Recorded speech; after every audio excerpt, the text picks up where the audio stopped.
You have the listing for a public hearing that L uses? Yours or his?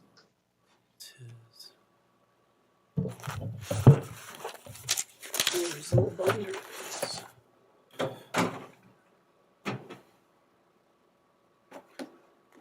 Usually it's right there. Let me see what's going on.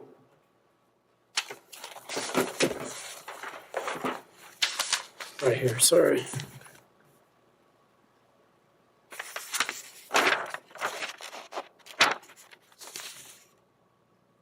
think you can just use that front page. Madam Chairman, we've been on the record just for a couple minutes. Okay, welcome back to the meeting of March 20th. Our next agenda item is a public hearing for a variance 22-01 at 300 Cron Lane. This was tabled from a previous date with recommendations to come back for discussion today. So, I think we tabled it, so I don't think that we need to take additional testimony. So, yeah, I think this is just the approval of the facts and conclusions, so, okay. Perfect. Brian Parker's with us from McCall. You want to give us a short update? We're trying to make it through these. Yes, thank you, Okay, quick. Chairman. The facts and conclusions were emailed to you very shortly ago. I can run through them real quickly. The limitation on granting a variance shall not be granted on grounds of convenience or profit, and hardships created by a former or present owner of the property will not justify a variance.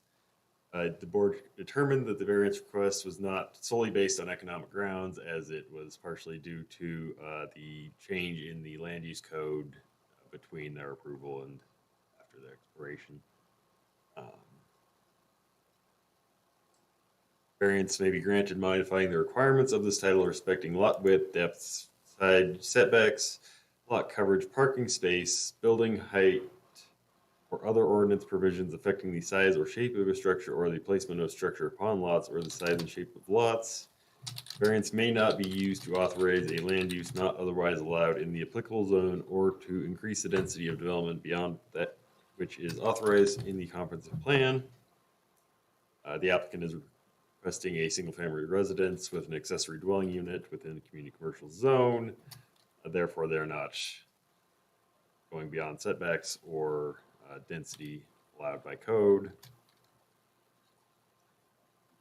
Board may grant variances to regulations prescribed by Title III and Title IX of McCall Area of Impact Code in accordance with procedures prescribed in those chapters with respect to any property development standard, performance standard, sign, accessory structure, wall, or fence. The request is in regard to development standards in Title III regarding expiration of approvals. In the event the variance is granted, the restricting zoning regulations shall be varied only to the extent necessary to relieve the applicant of the immediate hardship. The existence of hardship does not confer upon the applicant a right to a variance where the function of the proposed construction can be made to conform to the requirements of this title. The requested variance was not beyond the minimum necessary to reasonably develop the subject property, assuming all conditions of approval are satisfied in this document. And in granting a variance, the commission may prescribe appropriate conditions of approval in conformity with this title to reduce the impact of the variance. One such condition of approval shall be stated before, which must be exercised or lapse. The conditions of approval are below. I'll run through. The first 8 are conditions of approval from the prior design review application that are still unsatisfied. And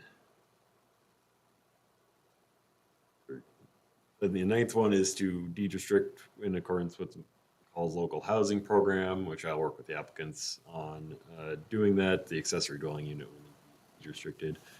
And then 10th What one will Brian, what will the deed restriction be? will be that the unit be occupied by a local person who either works here 30 hours a week, 6 months of the year, or is over 65 or has a disability. Okay. No short-term rental. Right, no short-term rentals. Then the 10th one is basically to work with the recreation planner here to dedicate a 14-foot wide non-motorized pathway easement along their street frontage along Cron for the development of a future pathway separated off the road. And then the 11th condition of approval is putting a 6-month. Yeah, till September 20th to pull a building permit and get started on construction. Okay. I'll stand for any questions.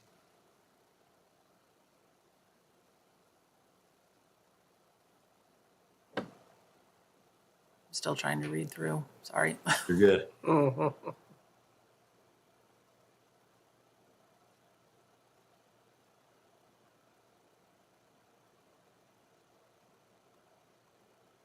Have you folks read through all these and that we're reading through now? Yes, we have read through what Brian sent us. And do you understand any questions? We did have some questions, yes.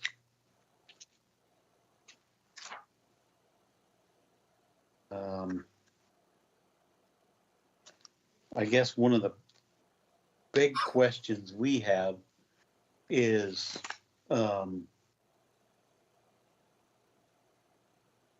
if would a variance, the variance that we requested, would that be the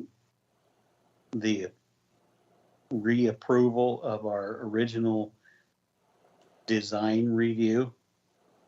Or is it going to be something different?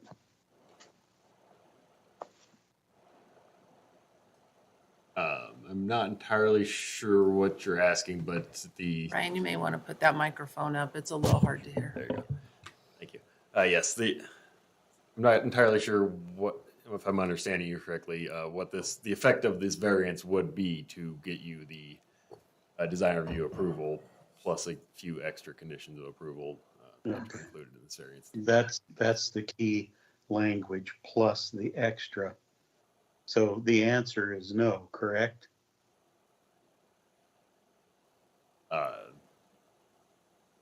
You will still be allowed to construct your house as you wish. Not as the original design review approval allowed, correct? The building plans remain the same. That's not what my question was. We're trying to come to grips with, okay, one thing that was, what would I say, quoted or referred to was the quit claim deed as an exhibit. Do you know which one I mean, Brian? A claim deed? Yeah, the quit claim deed with local housing restrictions. So that's a That- deed that- restriction. Yeah, the It's deed not restriction. a The quit deed. claim deed. Yes. Oh, well, I'm sorry, that's what it's titled. Well, Can you give me the after number you're looking at? It's exhibit V3 -21 -2019. That's the one that was on the website. It's a quit claim deed with local housing restrictions. So Is this, this part of the actual packet that you were just sent for approval with the No. findings and conclusions? It- Go ahead, I'm sorry. it's referenced in somewhere in here. This one. Is that it? I don't know if it's referenced when it talks about the, It's number 9, basically, and it's the McCall local housing deed restriction. We looked it up on the website. And I don't know if this helps or not Probably. to see it. Yeah, That's- if you, So yes, that is a copy of our template deed restriction. Mhm. So it appears to be an old one because it's, has Mayor Jackie Amon, which she is no longer the mayor nor has been for a while. And there's some things in there that are very troubling. It says, yeah, because it references that and it says it's basically what we understand is that we basically deed part of our land to the city and that you have jurisdiction over us forever. And if we fail to comply, that you can force us to sell our house and our property. And so it's like, it was like really troubling. And it said the reason we were entering into a covenant with the city of McCall because we received money from you, which our understanding is we can't receive money from the city as the $10,000, but yet it appears that because this is referenced, this is what our deed restriction is. Am I understanding it right? So the deed restriction is not handing over any property to the city. The city is the compliance entity of the deed restriction. So you still own the property, you still get to use it. It is just ensuring that it is rented to local persons, and we have the authority to periodically send a postcard and make sure that it is actually being rented. And if there's failure to comply, it says in here on page 2,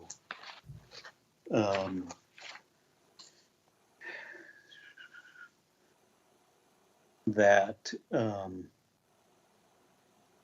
let me see here.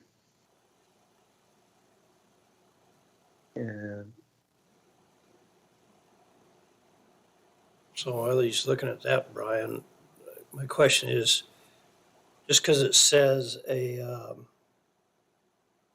call local housing deed restriction for the proposed accessory dwelling unit, I mean, they're building their house for themselves and yes. their mother or mother-in-law, or whichever one they're taking care of. She'll be living in that other unit. Right. They don't have to rent that space to anybody. Is that correct? Not necessarily. Uh-huh. Not necessarily. We encourage them to do so because there's a housing shortage, but they're free to use their property. They see fit. As they wish. Yeah, Okay.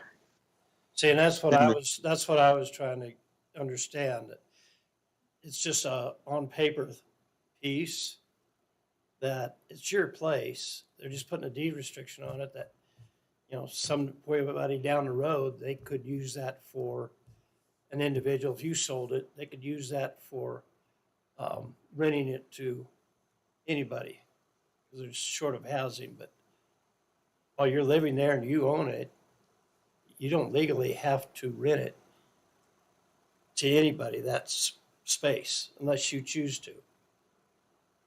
Well, our other, Is that correct? That correct, Brian? yeah. Yeah. our other question was, see, we had always wanted to use that add-on to rent. So that was but what we were understanding was it was a requirement. And if we didn't do it, like I said, that they could sell our house. The other thing that troubled us was this talk that it had to be 50% of the square footage of our main floor, which that apartment area isn't 50% of that. And so it wouldn't satisfy what we were told, what the city was requiring. That is correct. Per code, it is supposed to be 50%, an equivalent of 50% of the ground floor area. So obviously our question is, it's like I said, under the original, what we were granted under the original, we didn't have these restrictions. So how in the world would here you have this this, not only this apartment you're renting, then what do? You'd have to designate another part of your house. See, it just gets so muddy that we don't know how it's even possible to do what you're asking. It sounds like we don't have a meeting of the minds yet on the deed restriction. I think No, maybe they need to spend some time with you guys and figure out what that deed restriction looks like. We've never been given information on that. I will say that in section 3D of this quit claim deed that we copied, it says, if an owner who purchases the property does not satisfy the general criteria themselves at the time of purchase, but does rent the property to tenants who satisfy the criteria, they shall be required to sell the property at such time as they fail to rent the property pursuant to the terms of section 2 above for a period of no longer than 9 months. So if they were to put it into short-term rental and you guys realize that it was in a short-term rental situation, then the city is stating that their remedy to that is to sell the property.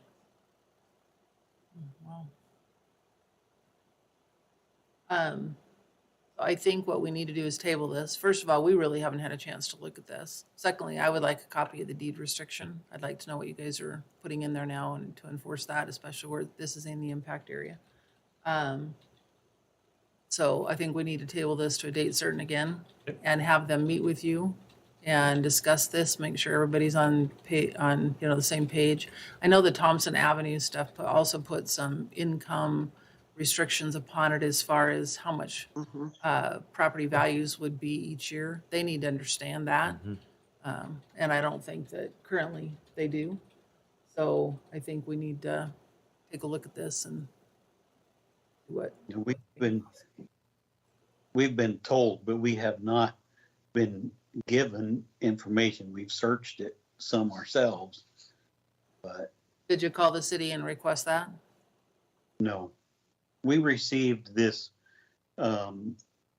this commission's variance language.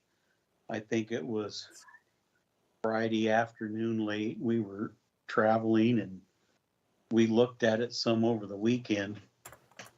So, I mean, when we were in meeting in person, I had asked specifically how soon can we expect this material? And we sent an email to Clerk Miller, and I think maybe he's the one that got this ball rolling at the 9th hour. So anyway, we definitely need some clarification on these things. And that's why I asked the question, does a variance approval give us our original design review approval or not?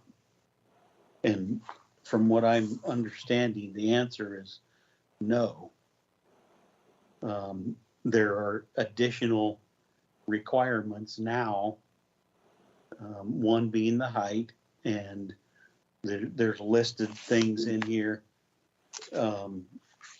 This one is another one with the deed restriction.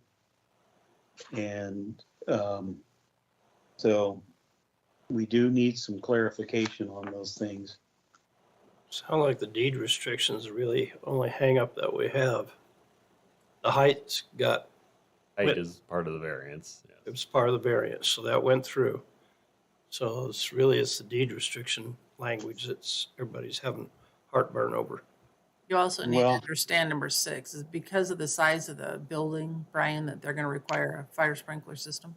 The call fire chief on the original design review application said that it will require fire sprinklers. Okay.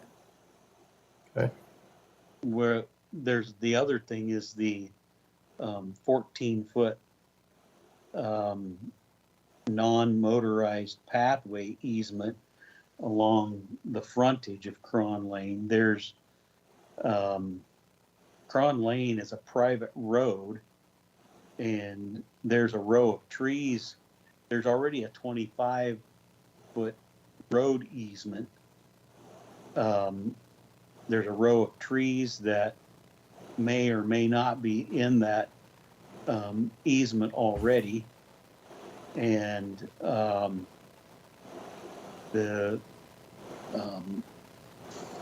if in the event that this were to proceed and that would be a requirement, it looks like about 6 or 8 trees would have to be cut down, removed to accommodate this. So, I don't know if I don't know all the language. I've been trying to find out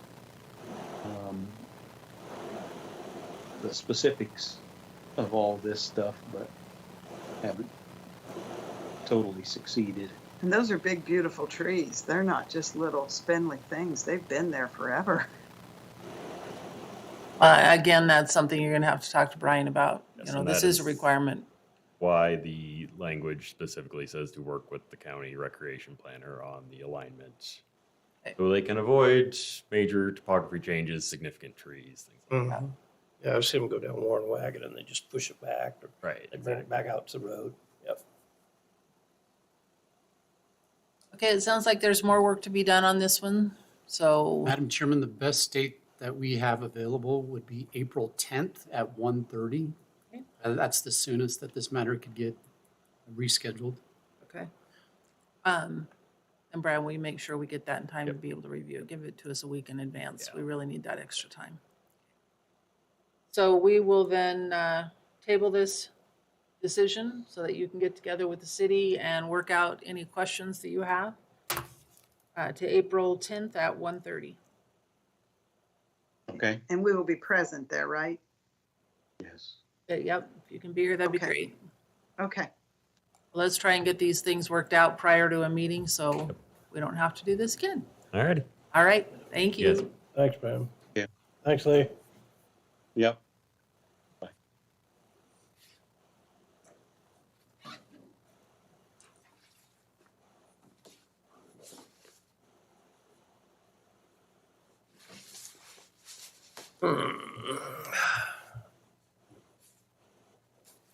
So who do we do in the, Darn it, you had to wait for this afternoon, though we Yeah. didn't get there for you anyway, so, all right.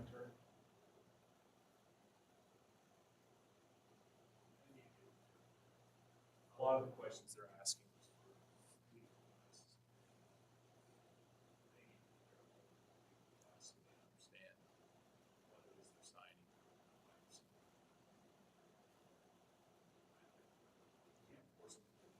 If you're working with them, you may want to suggest that.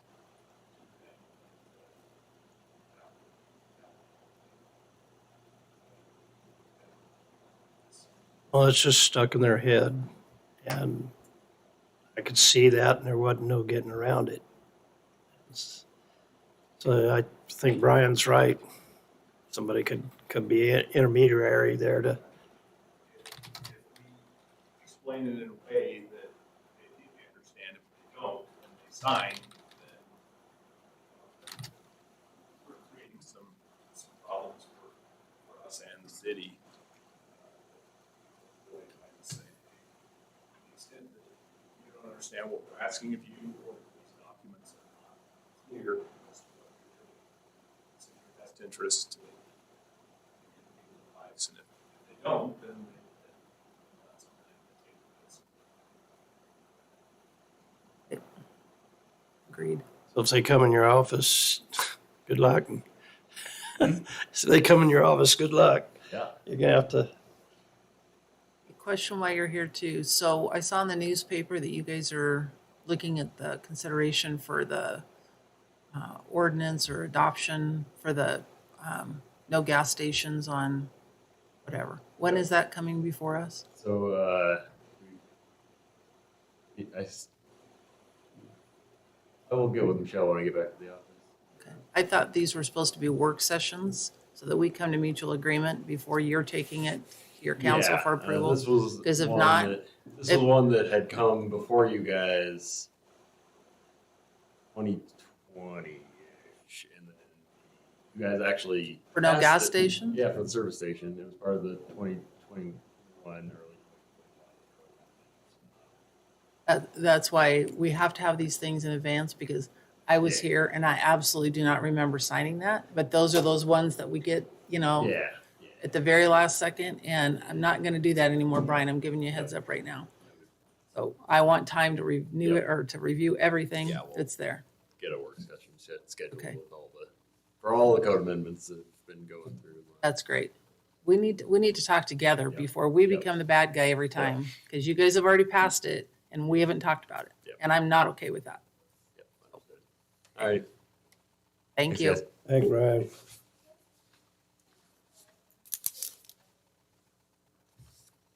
Madam Chairman, I don't know who the evaluation is, but if the commissioners are inclined to, Yeah, now, let's they- go ahead, yep, and see if we can, I think Annette is the one. That just, are we on? yes, The building department? Never mind.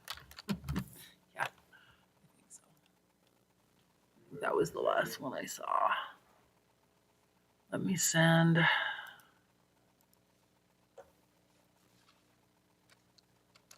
Yeah, I have a So let's huge- just go ahead and close the meeting for today, and then our next action item is an executive session for Idaho Code 742061B, which is a coaching session with one of our employees. So we will go ahead and adjourn the meeting for the day and move into our executive session.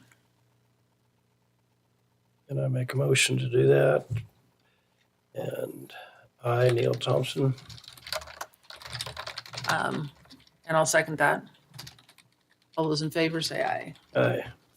I think we need to have the executive session roll call vote. Neil Thompson, aye. Bob and I. Right, we'll move into executive session. Thank you.